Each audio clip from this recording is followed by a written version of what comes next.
Oh, it gets easier when you let someone in. His words hung between us, charged with something unspoken. I knew I should step back, put distance between us.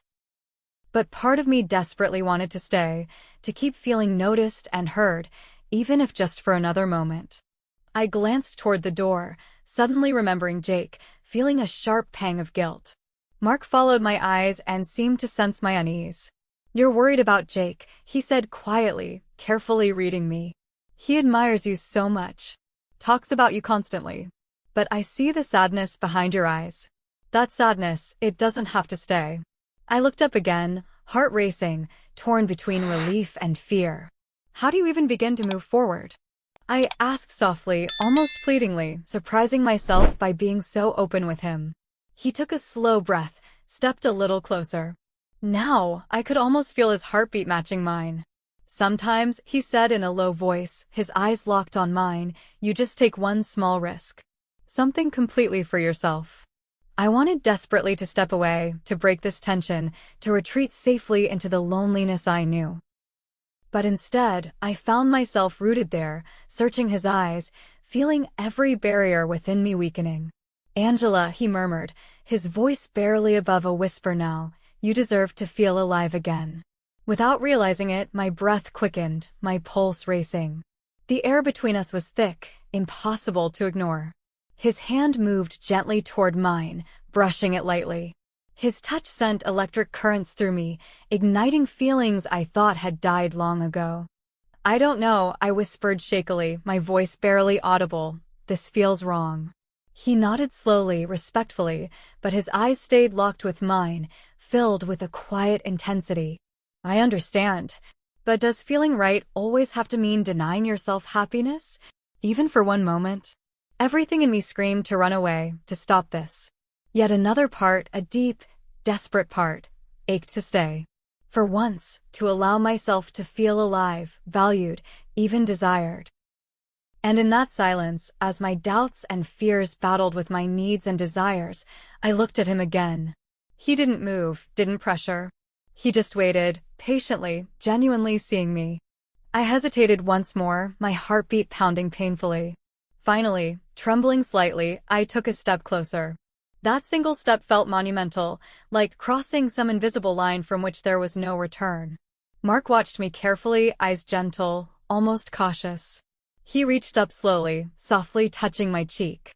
I closed my eyes at the sensation, nearly overwhelmed. "You're beautiful," he whispered, so sincerely it nearly broke me. "You deserve to be happy." My heart raced.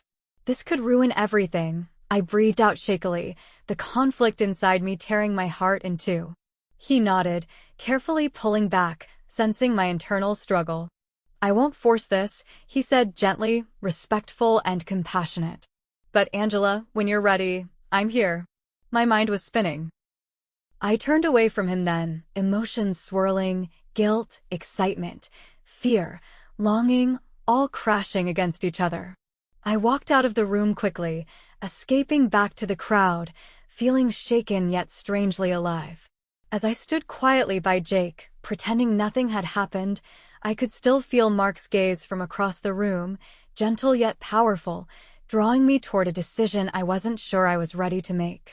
That night, as I lay awake in my empty bed, thoughts racing endlessly, I felt something stir within me, something dangerous, something thrilling. I knew that line had been crossed. The boundary blurred. And I wondered, with equal parts dread and longing, what would happen next. The next morning, as sunlight spilled into my empty bedroom, I felt a strange mixture of dread and anticipation. Memories of Mark's gentle voice and comforting touch lingered, playing endlessly in my mind. I tried shaking the feeling away, telling myself that last night was just a vulnerable moment. Nothing more. But deep down, I knew something had changed. Days passed slowly, each filled with thoughts I struggled to bury. I went through the motions of daily life, preparing meals, cleaning the house, yet constantly haunted by Mark's eyes, his words, the way he made me feel seen for the first time in so long. Even at night, alone in the silence, I found myself replaying every detail of our encounter, wishing I could silence the whisper inside me that kept asking, "What if?" Then came another invitation. Jake casually mentioned another company gathering, a smaller, more intimate event. My stomach twisted instantly. He was excited, oblivious to the turmoil he'd sparked within me. I wanted desperately to refuse, to find any excuse not to go, yet somehow, almost despite myself, I heard my own voice saying yes. That evening, I stood staring at myself in the mirror, carefully applying makeup, wearing a dress I hadn't worn since before my divorce. I felt both hopeful and terrified. I didn't recognize the woman staring back at me. Her eyes were brighter, filled with something dangerous, something daring. When Jake and I arrived at the event, I felt out of place again, painfully aware of how little I belonged there. Mark noticed immediately, his gaze softening as he approached us. Jake introduced us again casually, oblivious to the charged tension between his mother and boss. Mark shook my hand, his touch lingering a fraction too long. My pulse quickened, but I forced myself to look away. Throughout the evening, I felt Mark's eyes on me, warm yet cautious, never crossing the line openly, always keeping a respectful distance. Still, his gaze spoke clearly, silently drawing me closer, daring me to follow my instincts rather than my fears. Eventually, Mark approached when Jake was deep in conversation elsewhere. His voice was gentle, quiet enough only for me to hear. "I'm glad you came," he said warmly, his tone friendly yet undeniably intimate. "Thank you," I answered softly, looking down at my drink, suddenly self-conscious. My heart raced uncontrollably. Honestly, I almost didn't. He smiled slightly, leaning a bit closer, his presence calming yet electrifying. "I understand. And if you ever want to talk, or just need someone to listen, I'm here." I looked into his eyes, searching for sincerity, finding it immediately. He seemed to genuinely care, yet behind that kindness was something deeper, something magnetic. "I appreciate that," I whispered quietly, feeling oddly brave. "It means a lot." Mark hesitated briefly, clearly weighing his words. Then he gently touched my arm, just enough to send sparks rushing through my veins, and asked, "Would it be inappropriate if I invited you out for coffee sometime? Just to talk?" My breath caught. I hesitated, every instinct warning me to politely decline. But a stronger impulse pushed me forward. "No," I said softly, surprising myself. "That would actually be nice." A gentle, genuine smile spread across his face. "Good," he said warmly. "I'm looking forward to it." As he walked away, leaving me standing there, my pulse pounding in my ears, I felt both exhilarated and terrified. I knew exactly how dangerous this was, Jake's boss, of all people, but for the first time in years, I felt a deep thrill of excitement. When Jake and I returned home later, he chatted happily about the event, completely unaware of the storm brewing inside me. I listened quietly, hiding my internal struggle beneath nods and smiles, guilt gnawing sharply at the edge of my excitement. Days passed with anxious anticipation. Finally, one afternoon, Mark texted me a simple, casual message suggesting a cafe downtown. My heart raced as I replied, agreeing to meet him. I dressed casually, carefully choosing something simple yet flattering, trying desperately to convince myself it was only coffee, just harmless conversation. When I arrived at the cafe, Mark was already waiting, standing up quickly, greeting me with an easy smile that instantly soothed my nerves. We talked effortlessly, sharing stories about our pasts, our fears, our dreams. I found myself opening up to him about things I hadn't shared with anyone, not even Jake. Mark listened closely, fully engaged, empathetic and comforting. It felt incredible to be truly heard. Hours slipped by unnoticed until finally Mark leaned closer, his voice lowering slightly. "Angela," he said quietly, his eyes holding mine intently, "you have no idea how special you are. I just wish you could see yourself the way I see you." His words washed over me, warmth flooding my chest. "Mark, you don't even know me that well," I whispered, my voice trembling slightly. He smiled softly, shaking his head. "I know enough to see someone who deserves more than loneliness. Someone who's spent too long being overlooked." My heart was pounding now, emotions threatening to spill over. I nodded slowly, overwhelmed. I want to believe you, I admitted quietly. But I'm scared. You're Jake's boss. This feels dangerous. Mark nodded understandingly, eyes sincere. You're right. It's complicated. But sometimes the best things in life are complicated. I'm willing to handle it carefully if you are. Silence hung heavily between us. I felt torn, conflicted, yet strangely hopeful. Finally, almost surprising myself, I whispered softly, maybe we can try. Mark smiled gently, eyes filled with restrained excitement. We'll take it slowly.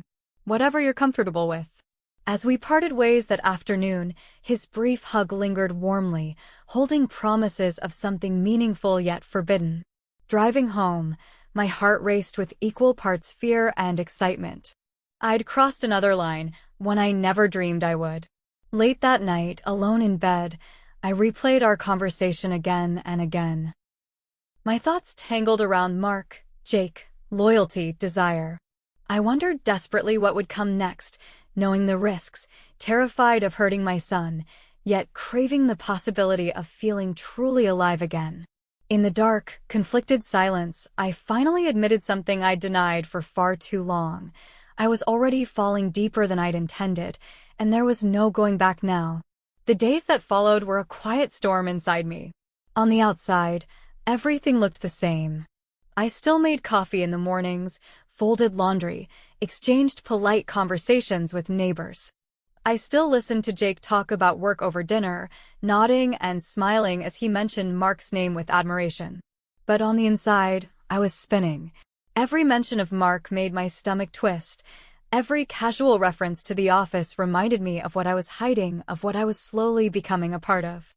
I told myself it was nothing. Just coffee. Just a few kind words from someone who understood loneliness.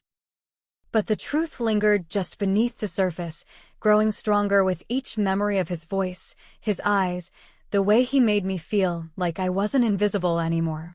I'd lie in bed at night, staring at the ceiling, thinking about how far this could go. And that terrified me, because I wasn't naive.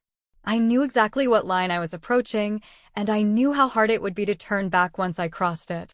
But the more I tried to fight it, the more I found myself pulled toward it. The guilt came in waves. Heavy. Relentless. I'd think about Jake, his kindness, his loyalty, how hard he was working to build something for himself. And here I was, slowly drifting into something with his boss, the one man he looked up to. What kind of mother does that? But then, in quieter moments, I'd think about myself, not as a mother, not as someone's ex-wife, but just as a woman. A woman who had spent years feeling like an afterthought. A woman who had given everything to her marriage, only to be left for someone younger, shinier, newer.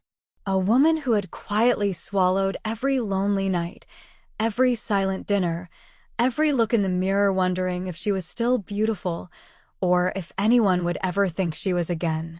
Mark made me feel seen. That was the hardest part to ignore.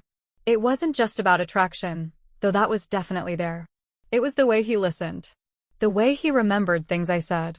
The way he spoke to me like I mattered, not as someone's mother or someone's ex, but as a person with a mind and a heart and a history worth knowing.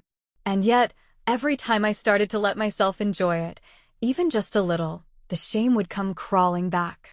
I'd imagine Jake finding out. I'd picture the look on his face, confused, betrayed, devastated. I couldn't bear the thought. So I kept everything inside, bottled up behind polite smiles and practiced silences. No one knew what I was carrying. Sometimes I'd find myself staring at my phone, rereading old messages from Mark. Just harmless things. A joke here. Thinking of you there. Nothing inappropriate, not really. But I knew what was happening. I knew the undercurrent. And I knew I wasn't doing anything to stop it. There were moments, quiet, stolen minutes, when I'd close my eyes and let myself imagine what it would be like if things were different. If Mark and I had met under other circumstances. If Jake didn't work for him. If I didn't feel like everything I wanted came with a cost I wasn't sure I could pay. I'd imagine what it would feel like to be held again, not out of duty or habit, but because someone genuinely wanted me. I'd think about what it would be like to laugh without guilt, to wake up next to someone who made me feel desired, respected, understood.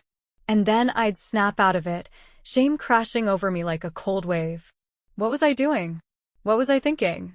This wasn't who I was. I wasn't the type to sneak around or betray my son's trust. But the line between who I used to be and who I was becoming, it was getting harder to see. Sometimes, late at night, I'd sit on the edge of my bed, my hands shaking, asking myself the same question over and over. Why him? Why now? Of all the people in the world, why did it have to be the one person I should have kept my distance from? The answer, I think, is that loneliness doesn't care about rules.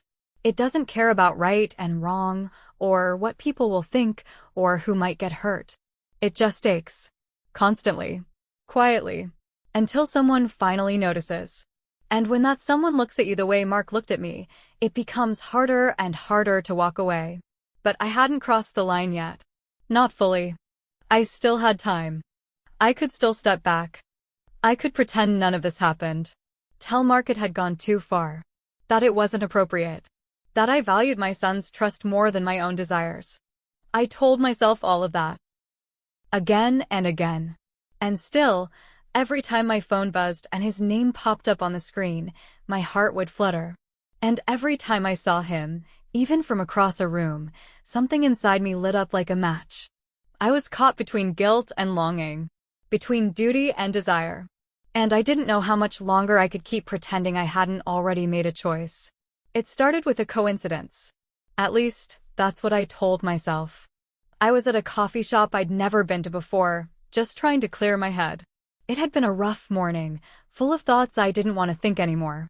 The kind where your heart feels heavy for no clear reason, and you just need to be somewhere else, anywhere else. I just sat down with my drink when I looked up, and there he was. Mark. Standing in line, scrolling through his phone like it was just another casual morning. When he saw me, his expression shifted, just slightly surprised, followed by something softer, warmer.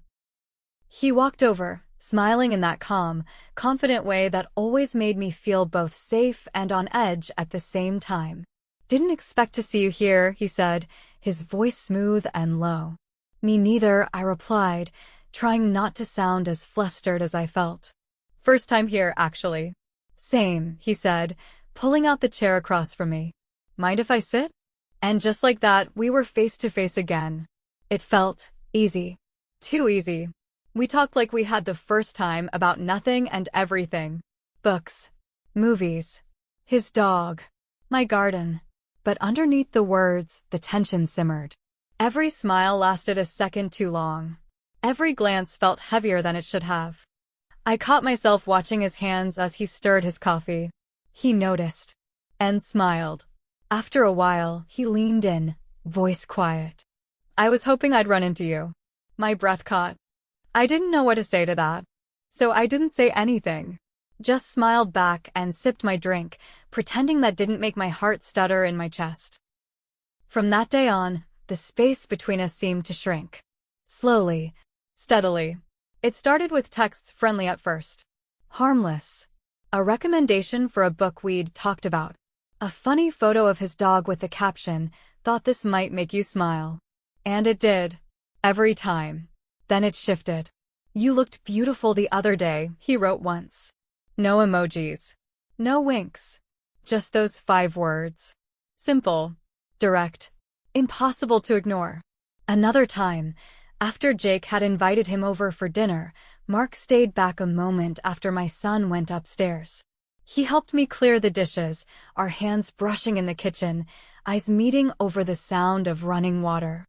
"This was nice," he said quietly. "Being here. With you." I couldn't speak. I just nodded. My throat felt tight. He never overstepped. Not openly.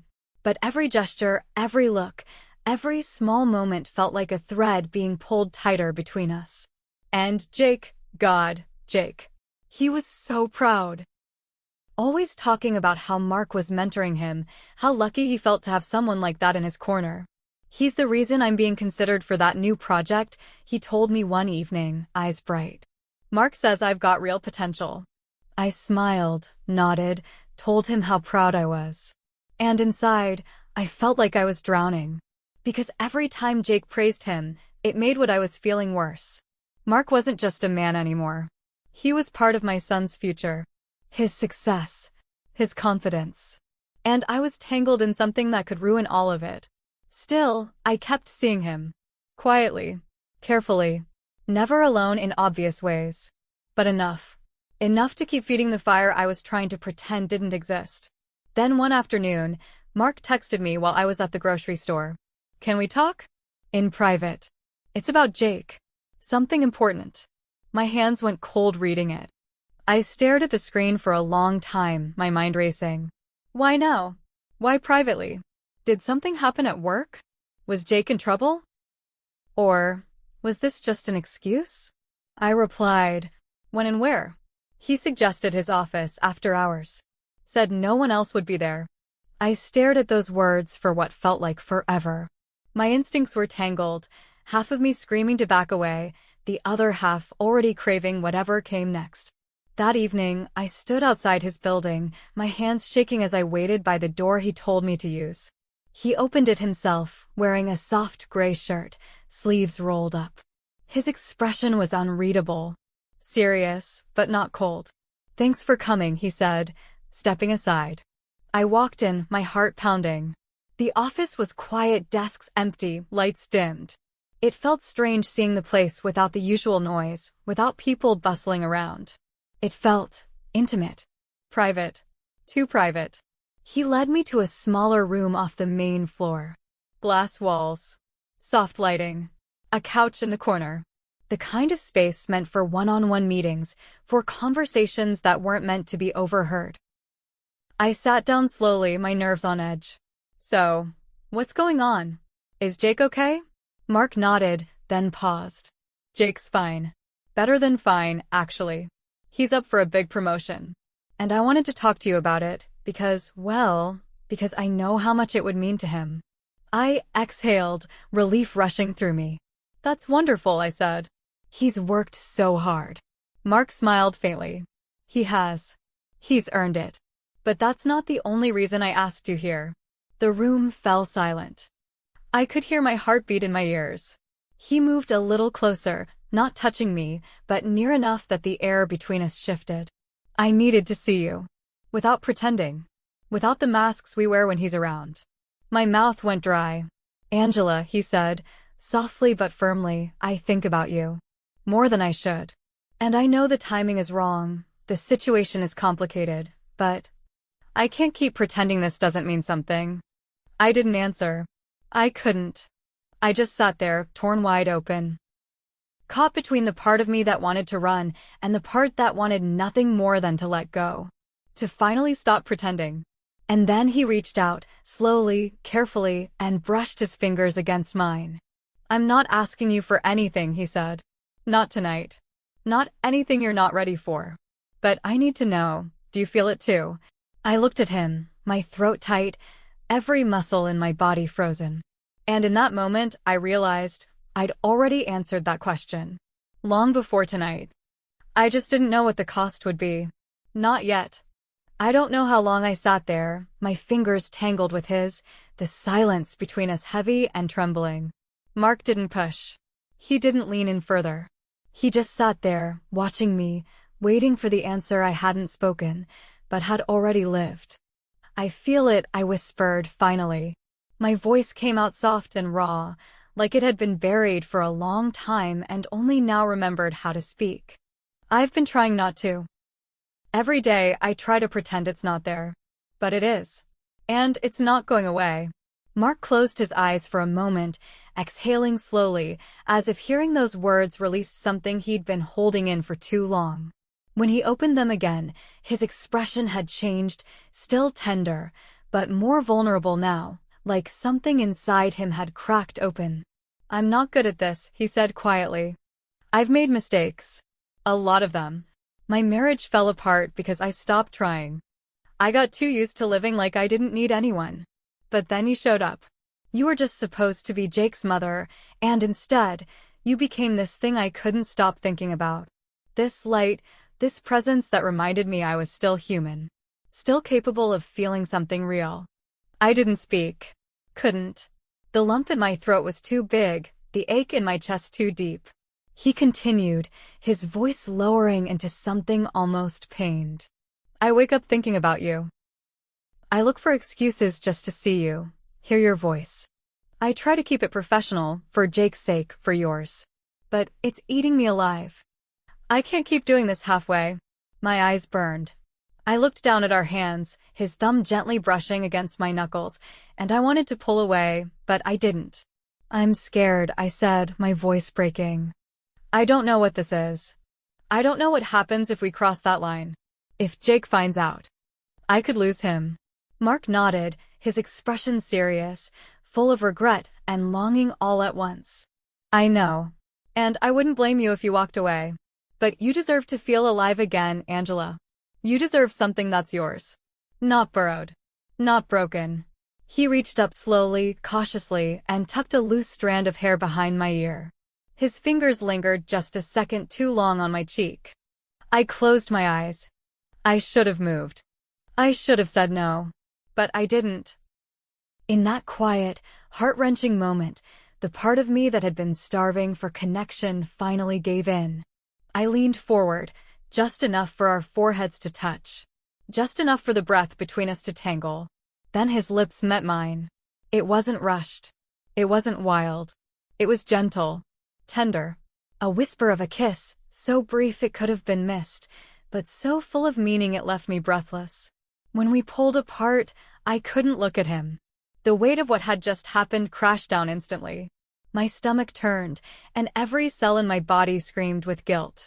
I stood up, stumbling slightly, backing away as if distance could undo what had just been done. I shouldn't have come, I said, my voice shaking. I shouldn't have, God. What did I just do? Mark stood too, his face pale but calm. He didn't try to stop me. He didn't chase me. He just looked at me with a kind of quiet heartbreak. You don't have to run from this, he said softly. I betrayed him, I snapped, hugging my arms to my chest. I betrayed my own son. For what? For one moment of weakness. Mark took a step forward, but kept his distance. It wasn't weakness, Angela. It was truth. Maybe ugly. Maybe messy. But real. I shook my head, backing toward the door. My mind was spinning. Jake's face flashed before my eyes. His laughter. His trust. All of it. Now tainted by this thing I couldn't undo. Mark's voice stopped me just as I reached the door. Calm, steady, but soaked in finality. We can't pretend this didn't happen. I froze. Those words hung in the air like smoke, clinging to everything. I turned the handle, walked out, and didn't look back. But his words followed me. All the way home. All through the night. We can't pretend this didn't happen. I barely slept that night. Every time I closed my eyes, I saw Jake's face. Smiling, innocent, trusting, and then it would twist into something else, confused, hurt, betrayed. My mind kept replaying the kiss over and over, like some cruel loop I couldn't escape. I kept hearing Mark's voice, we can't pretend this didn't happen. But I wanted to pretend. I wanted to shove it so far down into myself that it couldn't breathe. I wanted to wake up and go back to being just a mother, just someone who never crossed a line. But the truth wouldn't let me. The next morning, Jake came downstairs like any other day, messy hair, coffee mug in hand, scrolling through his phone. I smiled at him, trying to look normal, but I could already feel the shift. The space between us. My guilt was too loud. It changed the air around me. Made it harder to breathe. Morning, he said, not looking up. Morning, I replied, my voice too soft. Too careful. He looked up at me then, squinting. You okay? I nodded too quickly. Yeah, just tired. He nodded and turned back to his phone. And just like that, the moment passed. But it didn't feel right. It felt like he knew something. Like maybe somehow, he could feel it too. That something between us had shifted. All day I tried to keep busy. Laundry. Cleaning. Grocery list. Anything to keep my mind from going back to that room, to that kiss, to the way Mark's eyes had looked when I turned away from him. But no matter what I did, I couldn't shake the weight pressing down on me. And it wasn't just guilt, it was fear. Fear that Mark might say something. Fear that Jake would notice how strange I'd become. Fear that somehow, someway, the truth would crawl out of me when I wasn't paying attention. That evening, Jake was quiet. Not in a dramatic way, just off. Distracted. Like he was thinking about something. I watched him carefully, every movement, every pause, reading too much into everything. "You sure everything's okay?" I asked, trying to sound casual. He looked up, almost startled. "Yeah. Why? You've just been kind of quiet." He shrugged. "Long day." I nodded, pretending that answer satisfied me. But inside, I was spiraling. Every silence felt suspicious. Every glance felt like a test.